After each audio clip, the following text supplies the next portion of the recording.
विश्व में ऐसा कौन सा पक्षी है जिसका पंख नहीं होता है? आपका समय शुरू होता है अब।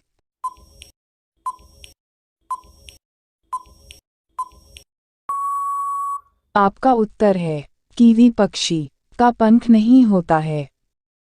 ऐसा कौन सा देश है जिसका कोई राष्ट्रीय गान नहीं है?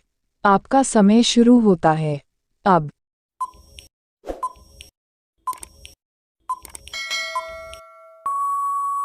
आपका उत्तर है साइप्रस देश का कोई राष्ट्रीय गान नहीं है। तो धन्यवाद दोस्तों, मिलते हैं अगली वीडियो में।